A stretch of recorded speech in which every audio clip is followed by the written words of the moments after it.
हाय, hello, नमस्कार. कशा आहात सर्व? मस्त ना? मस्तच राहा. सर्वांना सर्वप्रथम श्री स्वामी समर्थ. तुमचं माझ्या प्रतीक्षा स्वामी सेविकरी चॅनलवरती खूप खूप मनापासून स्वागत आहे.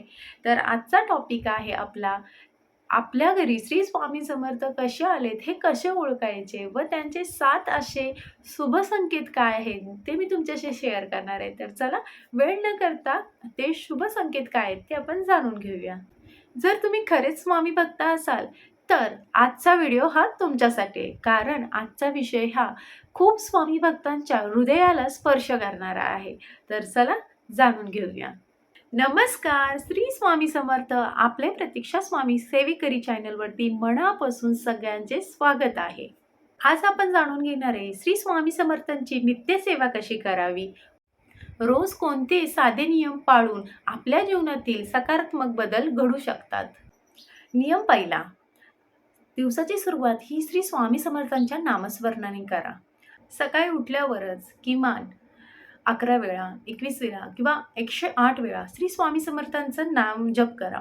कारण की कसं आहे, जर तुम्ही सकाळी उठल्यावरच श्री स्वामी समर्थांचं जर नाम जप करत असाल, तर तुमची ही जी सुरुवात आहे ती सकारात्मक जाईल व तुम्हाला शांतताही वाटेल.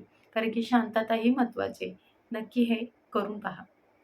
नियम क्रमांक 2, सकाळी उठल्यावर तुम्ही श्री स्वामी समर्थांचा जो फोटो असेल तुमच्या घरात किंवा मूर्ती असेल, तिथे दिवा लावायला विसरू नका. तुमच्या घरात कोणताही दिवा असेल तो तुम्ही लावा किंवा निरंजन असेल वगैरे ते लावा. त्याच्यानंतर धूप, अगरबत्ती लावा. खरं म्हटलं तर भावना महत्त्वाची असते. नियम क्रमांक 3, श्री स्वामी चरित्र वाचणे.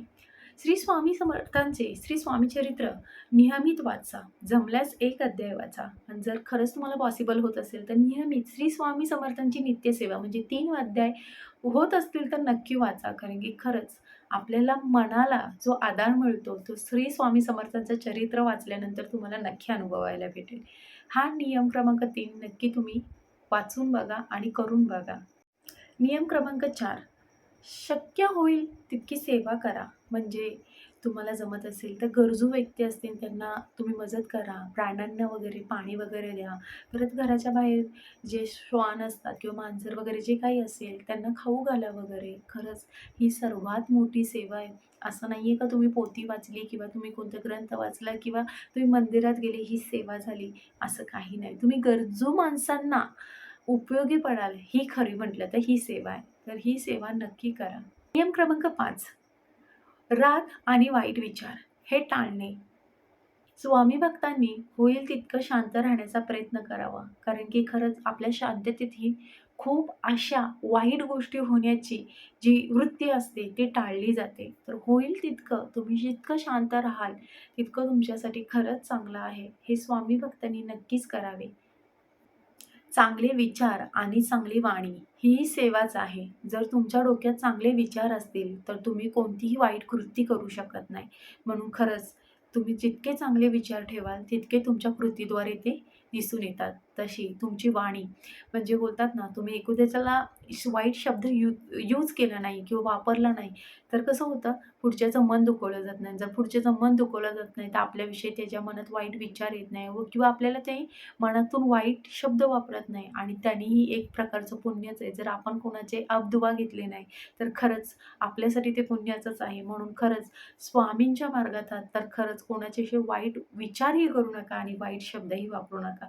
हा सर्वात आणि महत्त्वाचा नियम आहे. नियम क्रमांक 6, जेव्हा आपण संध्याकाळी जेव्हा रात्री झोपतो, तेव्हा श्री स्वामींचं नामस्मरण करायला विसरू नका.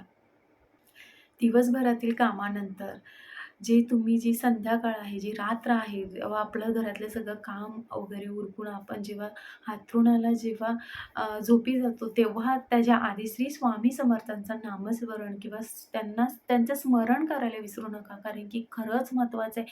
दिवसभराच्या धावपळीमध्ये आपल्याला तितका टाईम भेटत नाही. पण एक रात्र असं जे आपण मोबाईलमध्ये टाईमपास करतो, तो न करता खरंच तुम्ही 10-20 मिनिटं तुमच्या स्वामींना द्या किंवा तुमच्या कोणतेही गुरु असतील त्यांना द्या. खरंच मन व्यक्त करा. कारण की खरंच स्वामी ऐकत असतात. आपल्या आई आहेत, वडील आहेत, सगळे तेच आहेत.